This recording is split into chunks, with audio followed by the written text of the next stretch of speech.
Sensei, o que está acontecendo aí? O que você está fazendo? Estamos fazendo uma renovação. Olha aqui, ó. Tirei todos esses alunos aqui. Na verdade, eu não tirei, né? Eles saíram, né? Para quem não sabe, esse quadro aqui é o quadro dos alunos, né? É o quadro aqui dos alunos que fazem o primeiro exame aqui no dojo. Então, por exemplo, o aluno ele fez o primeiro exame, aí ele vai colocar a plaquinha dele aqui nessas duas fileiras aqui. Aqui corresponde à graduação. Então aqui é o nono Kyu, oitavo, sétimo, sexto, quinto, quarto, terceiro, segundo, primeiro e Shodan, que é faixa preta. Então, como a gente faz aqui no dojo, na nossa cerimônia assim tradicional de todos os anos, quando a gente faz o exame e a pessoa ela é faixa branca, ela faz a troca de faixa, né? Aí ela recebe a faixa nova, né? Se for uma criança, faixa amarela, e o certificado de graduação, e aí é entregue para ele uma plaquinha igual essa daqui. E aí ele pega a plaquinha e ele coloca de acordo com a graduação onde ele se encontra. Se ele for nono Kyu, como eu disse, né? Ela vai subindo aí. Então, todos os anos, quando a gente chega na época aí de dezembro, tem muitas crianças que param de treinar. São crianças que vão para as férias e depois eles não retornam das férias. Por N motivos, muitos motivos, tá? Então, assim, normalmente, são crianças assim que já têm uma grande dificuldade, que encontraram alguma dificuldade aí para dar sequência no treino. E aqui, ó, eu tô com várias pessoas aqui, né, várias crianças aqui no caso, que eu tava olhando, né, o nome dessas, eu não vou mostrar o nome, tá? Mas eu tava olhando o nome aqui dessas crianças, né?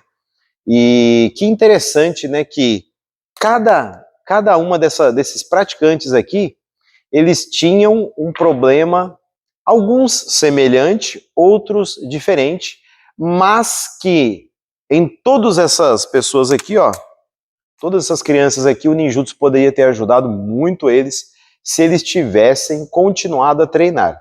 Como vocês podem ver aqui, ó, não é um caminho fácil, porque você tem aí 10 graduações para chegar até na faixa preta.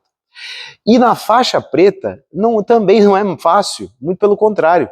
Porque quando você chega na faixa preta, dá uma olhada na situação da minha faixa aqui, ó. Quando você chega na faixa preta, você tem que continuar trabalhando para transformar sua faixa em branca. Então todas as pessoas, elas querem sair da faixa preta. As pessoas querem, aliás, desculpa, falei errado. As pessoas querem chegar na faixa preta. Só que quando elas chegam na faixa preta, uma grande parte das pessoas, a visão dela, a faixa fica tão preta que chega a turvar a visão da pessoa. A pessoa também fica cego e não entende que o real significado de um treinamento é você entender que a faixa branca é a principal. Por quê? Você começa na faixa branca e volta para a faixa branca. Tá? Você vai voltar para a faixa branca. Se você tiver constância e resiliência no seu treinamento. Só que tem uma coisa, a constância é com você. Constância é você acordar todo dia, ir para o seu treino, né? Eu acredito, ó, essas pessoas aqui, elas não treinam todos os dias, não treinavam todos os dias. A gente está falando aqui de crianças aqui que treinavam 2 vezes na semana.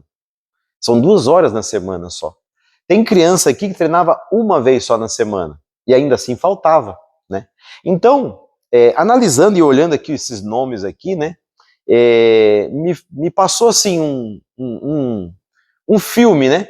E eu pude lembrar e assistir como que foi cada situação de cada membro ex-membro, né, aqui do dojo, né? Então aqui tem crianças aqui que eu poderia ter ajudado muito. Tem crianças aqui, se elas tivessem continuado a treinar, lógico, né? Tem crianças aqui que tinham um grande potencial. Tem crianças aqui que perderam para si mesmas. Tem crianças aqui que perderam para a atitude dos seus pais. Então, tem muitas situações aqui interessantes aqui que eu vou falar hoje nesse vídeo aqui. Então, eu achei interessante a gente fazer esse vídeo justamente para passar uma mensagem aí para você que é pai, você que é mãe, para que você possa entender o seguinte: eu sou um treinador secundário, eu sou o treinador número 2. Você que é pai, você que é mãe, é o treinador número 1, tá joia? Por que eu tô falando isso? Porque muitas famílias, muitas pessoas, elas têm uma criança lá que tem problema de disciplina, tem problema de comportamento, e ela acha que só dela vir para o dojo treinar, somente isso, já é o suficiente para que ela melhore 100%. Quando, na verdade, entenda, como eu disse, eu fico com as crianças aqui, a média, né, de aula é 2 vezes por semana. Então eu fico com as crianças aqui 2 horas por semana. E aí, não adianta nada a criança chegar aqui, ela ser disciplinada, nós ajudamos a disciplinar ela ter um bom comportamento aqui, e aí, quando ela chega na casa dela, ou quando ela está com os familiares dela, os familiares não cobram esse comportamento dela, não ensinam, não passam os valores que ela precisa. Então, assim, o dojo, ele é um momento na sua vida, né? Ele pode ser um momento na sua vida ou a vida em um momento. Então, por várias situações aqui, eu ajudei e procurei, a gente passou aqui nessas plaquinhas aqui, ó, tem muitas situações aqui interessantes que eu gostaria de compartilhar com vocês, tá? Vou escolher aleatoriamente aqui uma plaquinha aqui, tá? Pra gente falar, né? Vou falar sobre essa pessoa aqui, ó.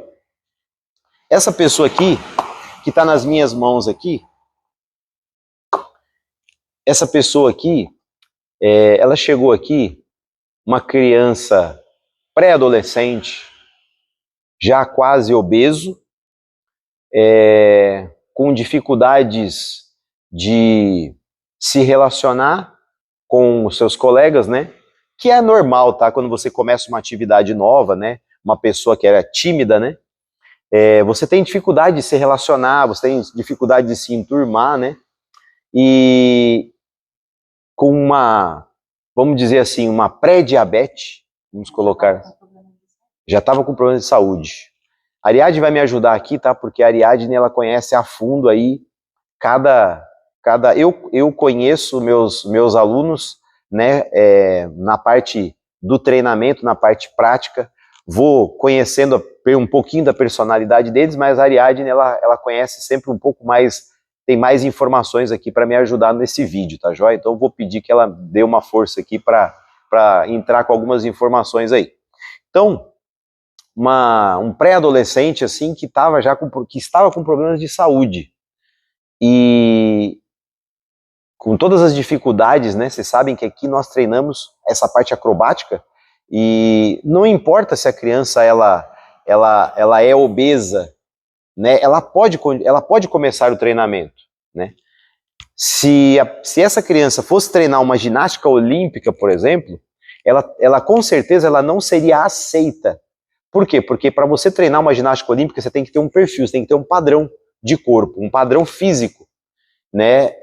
Então, nós aqui treinamos muitos movimentos acrobáticos que são treinados também na ginástica, só que aqui nós ajudamos e aqui nós ensinamos e nós aqui adaptamos o treinamento para que a pessoa ela possa ir evoluindo. Então, não é porque a criança, né, ela tem lá, tá obesa, que ela não pode treinar acrobacia. Ela pode treinar, né? O que a gente vai fazendo é ajudando, orientando, conversando com o pai, conversando com a mãe, pedindo para ajudar nessa questão da alimentação. E essa criança aqui, ela chegou aqui com esse problema de saúde, né? Ao longo do seu treino, ela conseguiu fazer só a primeira graduação, ela foi para nono Kyu.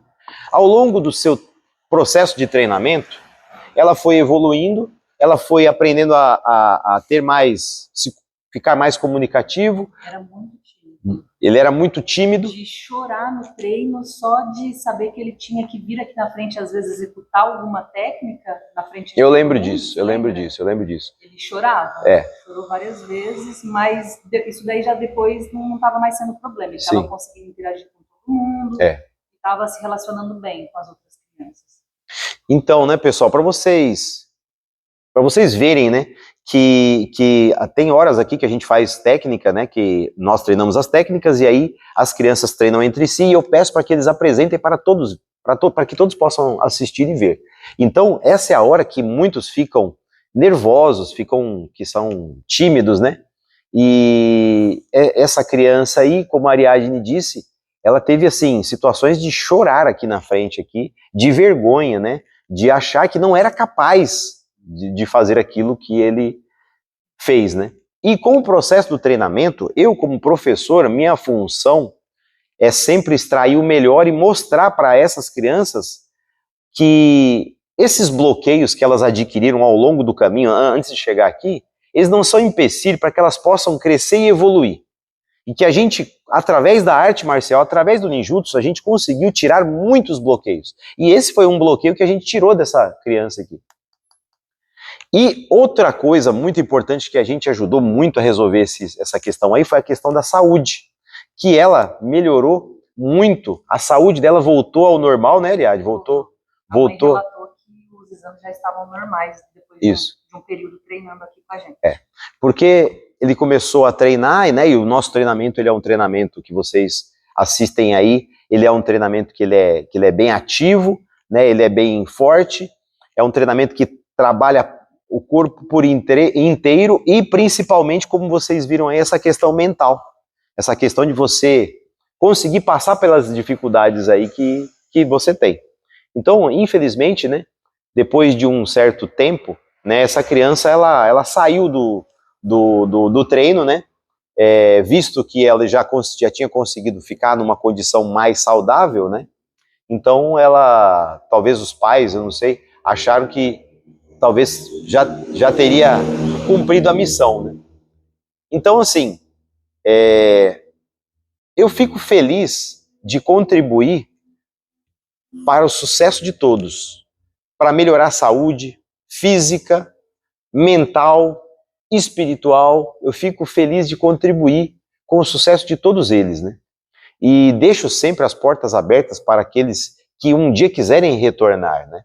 E eu entendo, né, como eu disse aqui no começo do vídeo, que o dojo, ele pode ser um momento somente na sua vida. Pode ser que você entre no dojo para sanar algum problema que você tem. Pode ser que você entre para o dojo e tenha lá seu problema de timidez, e no dojo você consiga ser uma pessoa melhor, ser uma pessoa que começa já a se relacionar com as pessoas. E pode ser que você ache que o dojo já resolveu o seu problema. E eu fico feliz quando o dojo, quando o treinamento, ele resolve o seu problema, né? Então, agora, né, esse aqui é o momento, né, que eu tenho que tirar as plaquinhas dali, tá? Então eu vou quebrando as plaquinhas, tá? Porque todo o começo de ano, como eu disse, tem uma renovação, porque muitas crianças ficam com a gente, às vezes só por um ano, às vezes só por alguns meses, e aí depois elas se vão por vários motivos, né? Vou pegar outra plaquinha aqui para que eu possa ir falando, né, para vocês. Essa criança aqui é interessante, um garoto com muito potencial, um potencial que a gente descobriu aqui no treino, muita facilidade para a parte acrobática, muita facilidade para na hora de treinar as técnicas, começou a demonstrar assim, muita facilidade, aprendia rápido, porém tinha um bloqueio aí de ordem emocional. Uma criança que, assim que o treino ficava um pouco mais, que se cobrava mais o treino, ele também assim ficava abalado emocionalmente, chorava, por muitas vezes chorava aqui no dojo. Quando não conseguia fazer uma coisa, se desesperava e começava a chorar, né? Então, assim, um bloqueio emocional muito grande. E junto com esse bloqueio, né, a gente percebia uma super proteção na parte dos pais. Então, olha que interessante. A criança que ela é super protegida pelo pai e pela mãe, ela apresenta aí essa questão emocional muito fragilizada, né? Então, olha o tamanho do papel que tem o pai e a mãe. Não adianta nada vocês acharem que a criança vai chegar aqui no dojo e o professor ele vai construir toda a autoestima da criança, o professor vai fazer todo o papel dele, sendo que o pai e a mãe, do outro lado, destrói. Tem que ser uma via de mão dupla, né? A escola, o dojo fazendo a sua parte e o pai e a mãe continuando o trabalho em casa, né? Exatamente. Não tem como ficar só a responsabilidade com o dojo. A criança tem que continuar no mesmo caminho quando ela sai daqui. Exatamente, porque os pais, eles superprotegem tanto, como é o caso desse garoto aqui, superprotegia tanto ele, que parecia que quando eu cobrava, e eu cobrava, né, cobrava a melhora, cobrava para a criança se esforçar mais, cobrava e falava palavras para que ele fosse mais forte quando ele chorava, parecia até que eu seria o vilão da história toda. E muitas vezes, né, vocês não vão acreditar, mas e muitas vezes tem pais que acabam desenhando o professor como se o professor fosse um vilão, como se o professor quisesse o mal da pessoa. Quando o professor está aqui justamente para ver as falhas. Eu não estou aqui, pessoal, para encobrir nada. Eu estou aqui para descobrir qual é a falha que o seu filho tem. Qual que é a falha emocional, qual que é a falha que ele tem para eu poder trabalhar e destruir essa falha. Só que eu só vou conseguir destruir essa falha se a gente primeiro descobrir e depois trabalhar isso. O que muitos pais fazem é justamente o contrário. Muitos pais fazem o seguinte: meu filho tem uma falha, então deixa eu colocar ela aqui debaixo do tapete e pegar o celular aqui, só filmar na hora que ele acerta, bater palminha, colocar coraçãozinho lá no Instagram e achar que a vida é uma maravilha. Então, se você faz isso com seu filho, você está ensinando errado para ele. Muitas vezes, Sensei, eu percebo que os pais querem essa atitude sua, só que quando é necessário usar, eles, por conta da superproteção, eles não conseguem aguentar. Eles veem a cobrança, vê, né, que você está sendo duro às vezes com a criança, para a criança poder reagir, né, poder evoluir. Para poder evoluir. Só que aí eu acho que mexe muito com o emocional do pai, com o emocional da mãe. Exatamente. Então o pai está abalado. Então eu acho que eu deveria começar a treinar os pais. Sim. Eu acho que eu vou começar a fazer uma aula só para os pais. Sim, eu acho que é uma dica aí, né, para trabalhar a inteligência emocional dos pais. Para depois veja bem, você que foi pai, você que é pai, você que é mãe, eu também sou pai, né? A Ariadne também é mãe. Então, não é fácil você criar um filho, não é fácil você criar uma filha. Só que você tem que entender que todas as coisas que aconteceram na sua vida, todas as dificuldades que você passou, foram através delas que você é a pessoa honrada que você é hoje. Se não fosse pelas dificuldades que você passou, você não teria essa cabeça boa que você tem hoje. Você não seria uma pessoa íntegra. Só que você não pode superproteger seu filho. Porque se você faz isso, você está facilitando demais a vida dele. Quando você superprotege. Aí você está criando uma criança fraca. Uma criança que vai chorar só por falar assim: ô fulano, vai lá e mostra como é que é o rolamento para trás. Pois é, tem crianças que choraram por causa disso, infelizmente. Vou pegar mais uma plaquinha aqui. Essa criança aqui, esse menino aqui, um menino que sempre apresentou muita dificuldade, tá? Muita dificuldade motora, tá? São todos que têm facilidade para aprender? Não são todos. O ninjutsu, ele é uma arte marcial que exige da pessoa? Exige muito. Exige condição motora. Então quer dizer que meu filho tem que chegar aqui pronto. Não, seu filho não tem que chegar aqui pronto. O seu filho tem que chegar aqui com o coração dele aberto para aprender. Quanto mais o coração dele for aberto para aprender, mais fácil e mais evolução ele tem, tá? Tem crianças que não estão aqui, que treinam ainda e o coração delas não está aberto para aprender. Tá? Esse aqui é uma criança assim que teve muita dificuldade, tá? Ele teve muita dificuldade motora, tá? E o ninjutsu ajudou bastante ele a evoluir essa questão motora. Poderia ter ajudado mais? Claro que poderia, porque se ele tivesse aqui ainda, com certeza ele estaria evoluindo. Só que o que muitos pais precisam entender é que nós temos aqui, pessoal, como eu mostrei ali, os exames de graduação. Normalmente eu faço 3 exames de graduação por ano, porque são muitos alunos, né? Então, para ter assim uma média, não é que a criança passa pelos 3 exames. Normalmente passa por um exame por ano, às vezes 2. Mas porque é por causa da quantidade de alunos. Então, assim, Tem crianças que em 6 meses conseguem fazer o exame de graduação? Tem crianças que conseguem.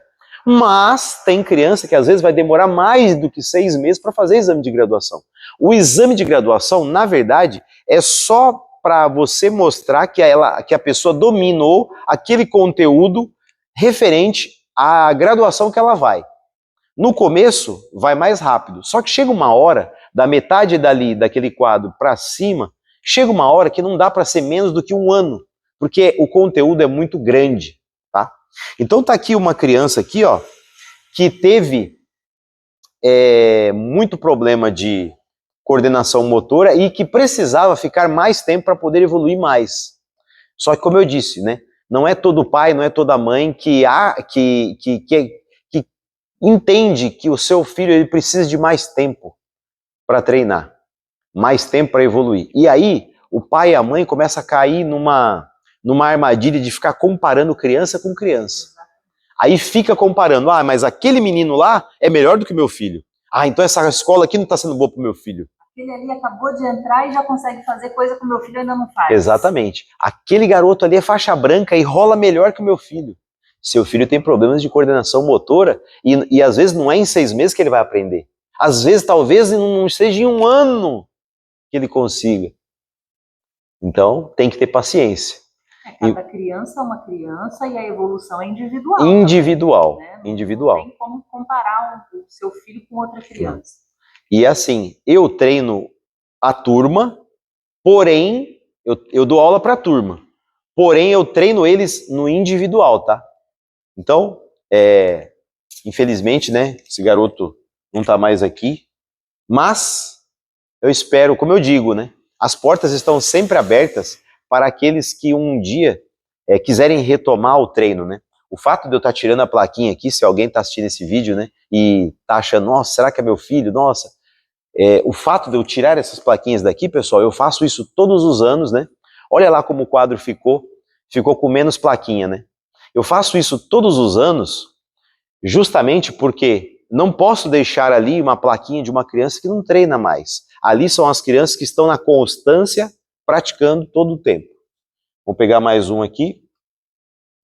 Esse garoto aqui, ele começou a treinar, ele estava na turma Baby, ele começou a treinar na turma Baby, cresceu, evoluiu, mostrou bastante evolução, também com bastante determinado. Eu lembro do primeiro dia de aula dele na turma Kids. Olha que interessante, ele começou na turma Baby, já sabe quem é, né? Todos, eu sei. Todos. Ele começou na turma Baby, aí ele foi para a turma Kids. Na turma Kids, no primeiro dia de aula, ele já chegou arrebentando. Ele já chegou assim, mostrando para todo mundo que ele não tinha vindo para brincar. Sabe quando você chega metendo o pé na porta? Esse cara aqui chegou assim. Nem tamanho não tinha. Nem né? tamanho ele tinha. E chegou na turma Kids, o menorzinho de todos, e chegou arrebentando. Mas nem tudo são flores. Nem tudo são flores. Então, assim, você pode falar um pouco, Ariadne, sobre essa pessoa aqui? Você sabe quem é? Eu lembro que quando ele fez o primeiro exame de graduação para Non-Q, recebeu a faixa amarela, saiu super satisfeito, super feliz. Só que quando ele voltou para a próxima aula, a história já muda um pouco, né? Por quê? Porque ele seria o único faixa amarela ali da turma, né? As outras crianças menores, todo mundo faixa branca ainda. Então a responsabilidade para ele começava a aumentar a partir dali. Responsabilidade. Isso. E o sensei automaticamente já pedindo um pouco mais dele, né? Esse é o natural da evolução e esse é o papel do professor. O professor ele não tem que ficar carregando o aluno nas costas. Não tem que, nossa, você é maravilhoso.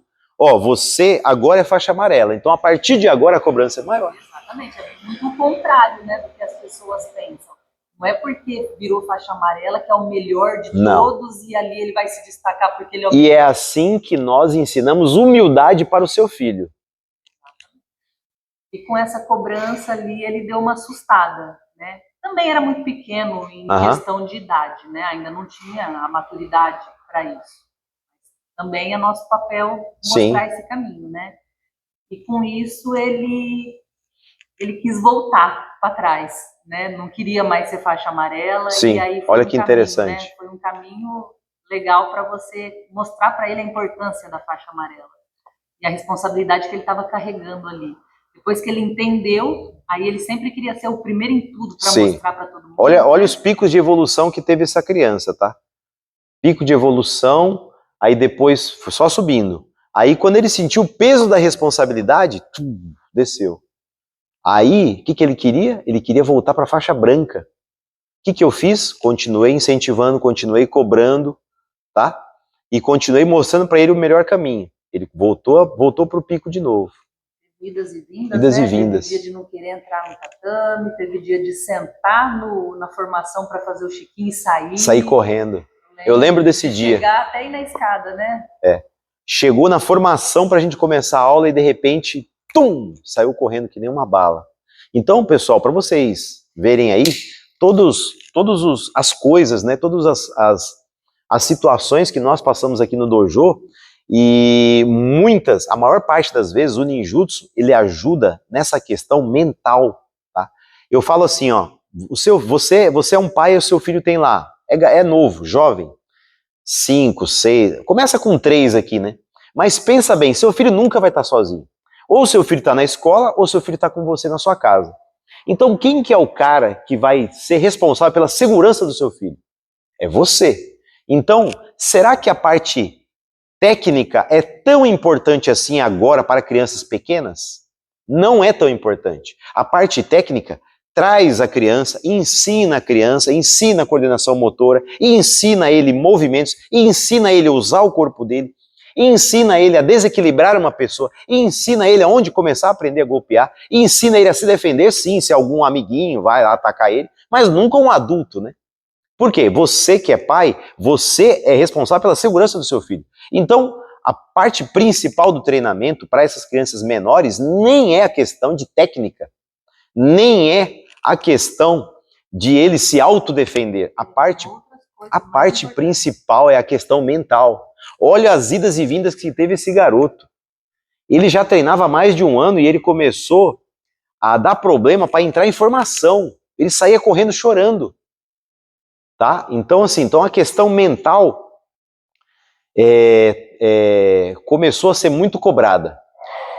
Infelizmente, os pais tiraram essa criança daqui do treino justamente por causa dessas indas e vindas dele. Quando que o certo seria insistir para que ele pudesse passar dessa fase. O que pode acontecer? Vou pegar depois um outro nome aqui para falar sobre, tá? Mas o que pode acontecer quando a criança passa por um problema e aí o pai pega ele e fala assim: ah, filho, você não conseguiu fazer aquilo lá? Ah, então isso daí não é para você. Deixa eu tirar você daqui e vamos para outro lugar. O que pode acontecer com o seu filho? Você acabou de instalar um drive na cabeça dele, de que assim que ele tiver a primeira dificuldade na vida dele, ele pode pular fora, ele pode ser um arregão, ele pode pular fora, ele pode desistir fácil, né? Então encontra um obstáculo, sai fora, se esconde, vai fazer outra coisa, é só não ir mais. E a maior desculpa, né, digamos assim, é que, ele não quer mais, eu não posso insistir. Isso, exatamente. Então, assim, o pai e a mãe têm que entender a primeira coisa. Você que é pai, você que é mãe. Quando o seu filho vai para a escola de manhã cedo, você acha que ele responderia o quê? Se você perguntasse para ele, você quer ir para a escola mesmo? Você acha que ele ia responder o quê para você? Ai, não, meu filho ama a escola. Todos os dias ele ama ir para a escola? Ontem, o Tito foi o primeiro dia de aula. Primeiro dia de aula do Tito ontem. 6 horas, tocou o relógio, ele foi o primeiro a acordar. Hoje, no segundo dia de aula, eu já tive que cutucar mais vezes lá para ele poder levantar. Então, assim, a pessoa nunca vai estar animada 100%. Todos os dias. Nunca espere motivação todos os dias. Você não é motivado? Fala para mim, se você que está me assistindo aí, todo dia você acorda rindo para ir trabalhar 8 horas por dia, 12 horas, 10 horas, não sei quanto tempo você trabalha. Você acorda feliz? Você acorda feliz todo dia rindo para ir para academia, levantar peso, correr? Você acorda feliz? Você faz isso porque você desenvolveu disciplina. Aí o seu filho manda em você. Aí você deixa seu filho manda em você. Então fala pra mim que tipo de pai que você deixa seu filho mandar em você. Então o seu filho fala assim, eu não quero mais fazer isso. Tudo bem a pessoa não querer, tudo bem. Só que você tem que entender que você precisa avaliar melhor a situação. Seu filho está falando isso aí por quê? Porque ele está com dificuldade no treino? Tem que achar a raiz, né? Acha a raiz. Você não é o pai? Você é o treinador número 1. Então acha a raiz do problema. Olha, eu percebi que meu filho, depois que ele teve dificuldade de fazer aquele movimento, ele não quis mais treinar. Então você tem que insistir com o seu filho para ele aprender e ele passar por essa dificuldade. Senão é como eu disse, você acabou de instalar um drive na cabeça do seu filho de que na primeira oportunidade, na primeira dificuldade que ele encontrar pela frente, ele pode recorrer ao papai, recorrer à mamãe, que a mamãe e o papai vai resolver o problema. Imagina esse menino aí com 18, 20 anos passando pela primeira desilusão amorosa. Imagina. O que será que ele vai fazer? Ele vai recorrer ao papai e à mamãe? E se ele não tiver o papai e a mamãe perto, o que ele vai fazer? Se você curtiu esse vídeo, não se esquece de se inscrever no canal, dá o like aqui para ajudar a gente e compartilhe esse vídeo com mais pais, mais mães que precisam ouvir essa mensagem aqui. Tá joia, pessoal? Um forte abraço para vocês aí, tamo junto.